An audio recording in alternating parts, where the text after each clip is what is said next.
যোৱাকালি ৰাতিপুৱা অনুমান ৭টামান বজাত আমাৰ বিদ্যালয়ৰ নৱম শ্ৰেণীৰ দৰ্জা খোলাৰ পিছত আমাৰ চকীদাৰ লক্ষ্য কৰিলে যে আমাৰ শ্ৰেণীকোঠাৰ উত্তৰ আৰু পশ্চিম ফালৰ দুখন খিৰিকীৰ ভাঙি পেলাই কোনোবা দুৰ্বৃত্ত তাত সোমাই পেলাই শ্ৰেণীকোঠাৰ যিটো বিজুলী বাতিৰ ছুইচবোৰ্ড সেই ছুইচবোৰ্ডটো ভাঙি চুৰমাৰ কৰিছে।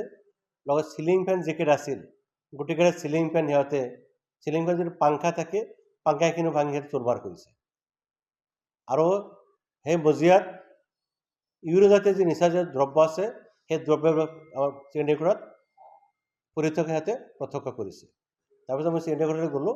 তাত গৈ পেলাই গোটেইখিনি বস্তু প্ৰত্যক্ষ কৰাৰ পিছত মই বালিকুৰি আৰক্ষী চৌকীৰ ভাৰপ্ৰাপ্ত বিষয়াক মই খবৰ দিলোঁ, আমাৰ পৰিচালনা সমিতিক খবৰ দিলোঁ।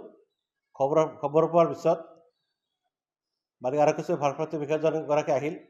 আমাৰ বিদ্যালয়ৰ সভাপতি আৰু উপসভাপতি আৰু অঞ্চলৰ মুখ্য ব্যক্তিসকল আহিলে। তেখেতসকলে আমি এই ঘটনা সিহঁতক প্ৰত্যক্ষ কৰালোঁ। তাৰপিছত আমাৰ বিদ্যালয়ৰ চি চি কেমেৰাখন এক্টিভ আছিল। চি চি কেমেৰা মানুহজন মাতিলোঁ।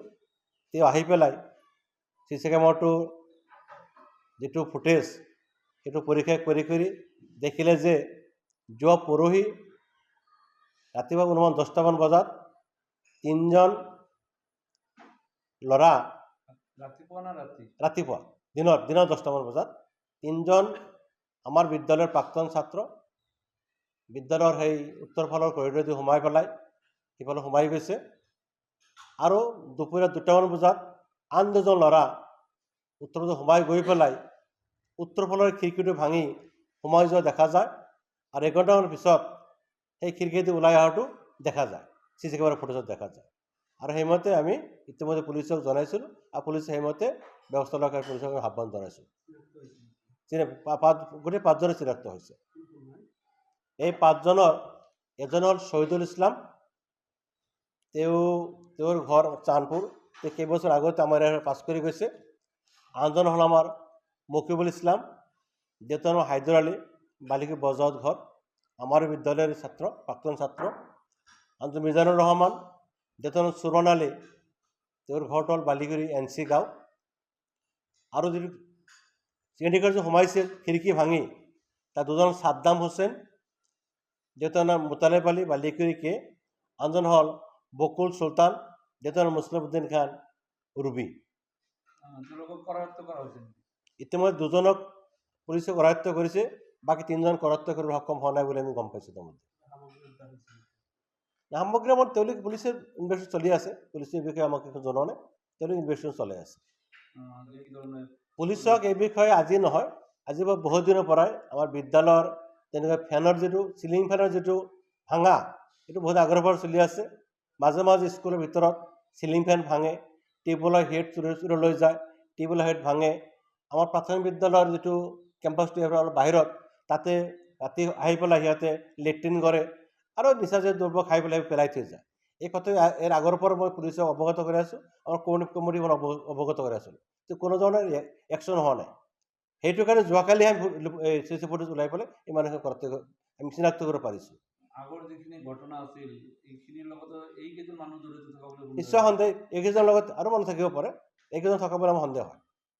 আৰু সেইকাৰণে জিলা প্ৰশাসনক অনুৰোধ জনাম, এখন বৰবৰ পশ্চিমাঞ্চল উচ্চ শিক্ষা অনুষ্ঠান, এই শিক্ষানুষ্ঠান যাতে এইবিলাক কাৰ্যৰ পৰা ৰক্ষা দিব পাৰে তাৰ কাৰণে জিলা প্ৰশাসনক অনুৰোধ জনাম। আমাৰ স্কুলৰ 9ম শ্ৰেণীৰ কোঠাটোত চিলিং ফেনবিলাক ভাঙি চিঙি চুৰমাৰ কৰিছে আৰু কিছুমান নিচাজাতীয় দ্ৰব্য বস্তু তলত পেলাই থোৱা দেখা পালোঁ। তাৰপিছত মোৰ লগত আছিল আমাৰ উপসভাপতি আবু বক্কাৰ ছিদ্দিক আৰু বালিকুৰি আৰক্ষী চকীৰ ভাৰপ্ৰাপ্ত বিষয়া ডাঙৰীয়াও আছিল, অধ্যক্ষ ডাঙৰীয়া আছিল। আমি বহুকেইজনে সেইবিলাক দেখা পালোঁ। দেখা পোৱাৰ পিছত এওঁলোকে তদন্ত অব্যাহত বৰ্তমানে ৰাখিছে। তাৰপিছত আমি স্কুলত আহি আমাৰ স্কুলখনৰ যিটো CC কেমেৰা সেই ফুটেজটো দেখা পালোঁ যে 5জন মানুহ আমাৰ স্কুলখনত সোমাই এইবিলাক সম্পূৰ্ণ ভাঙি চূৰ্ণ বিৰ্ণ কৰিছে। তাৰপিছত বালিকুৰি আৰক্ষী চকীৰ ভাৰপ্ৰাপ্ত বিষয়াই ইতিমধ্যে 2জন আসামীক কৰায়ত্ব কৰিছে, বাকী 3জনক কৰায়ত্ব কৰিবলৈ সক্ষম হোৱা নাই। এই থানাৰ কাষতে থকাৰ পিছতো যে বিদ্যালয়খন নিৰাপদ নহয়, কি ক'ব? এই বিষয়ে মই আৰক্ষী পহৰা চকীৰ বাৰ্তা বিষয়ে কেইবাবাৰো মই ক'লোঁ যে আপুনি এই বিষয়ে অলপ ৰাতি অলপ ডিউটি কৰক। মই কৈছোঁ, ডিউটি কৰিছে নে নাই মই গম নাপাওঁ, মই ঘৰত থাকোঁ, কিন্তু সেই বিষয়ে মই কেইবাবাৰো চুৰি কাৰ্য হ'লোঁ এইখন স্কুলত। মই কেইবাবাৰো এওঁলোকক মই জনালোঁ। যোৱাকালি মই আৰু DSP ছাৰক মই ফোনযোগে জনালোঁ যে মোৰ স্কুলত বাৰে বাৰে যেন এনেকুৱা চুৰি কাৰ্য হয়। থানাৰ ওচৰতে মোৰ স্কুলখন অৱস্থিত, মাত্ৰ 200 মিটাৰ আঁতৰত স্কুলখন অৱস্থিত। এইখন স্কুলত ইমান ডাঙৰ 1400 ল'ৰা ছোৱালী ছাত্ৰ ছাত্ৰী অধ্যয়ন কৰি আছে। ইমান ডাঙৰ এটা স্কুলত বহুতো সা সামগ্ৰী আছে আৰু মাজে মাজে চুৰি হয়। এই বিষয়ে মই DSP ছাৰক, বৰপেটা DSP ছাৰক মই অনুৰোধ জনাইছোঁ যে এইটো আপোনাৰ হস্তক্ষেপ আমি বিচাৰিছোঁ। চুৰি সামগ্ৰী বস্তুখিনি ইতিমধ্যে আমাৰ গাৰ্লছ স্কুলত যিবিলাক চুৰি সামগ্ৰী চুৰি হৈছে, সেইখিনিয়ে মোৰ ঘৰৰ অলপ পূবপিনে তোলামিয়াৰ ঘৰত উদ্ধাৰ হৈছে। দোকানৰ পৰা উদ্ধাৰ হৈছে আৰু এওঁৰ ঘৰৰ পৰা উদ্ধাৰ কৰিছে। আজি ৰাতি 2:30 বজাত উদ্ধাৰ হৈছে। দোকানীজনক এৰেষ্ট কৰা হৈছে নেকি? নাই, দোকানীজনক এৰেষ্ট কৰা হোৱা নাই, কিন্তু যদি ওচৰত আছে তেওঁ লৈ নগ'ল। কি কাৰণ লৈ নগ'ল নহয় সেইটো মই নাজানো দিয়ক। কি বিচাৰে এতিয়া মই তাৰমানে এইবিলাক বস্তু যে এওঁ লৈছে, যাৰ ওচৰত পাইছে সি আচলতে মেইন ক্ৰিমিনেল, অপৰাধী। এওঁক ধৰিব লাগিছিল, ধৰি পেলাই এওঁক সকলো বস্তু উদ্ধাৰ কৰিব লাগে, কিন্তু উদ্ধাৰ কৰা নাই কি মই নাজানো সেইটো।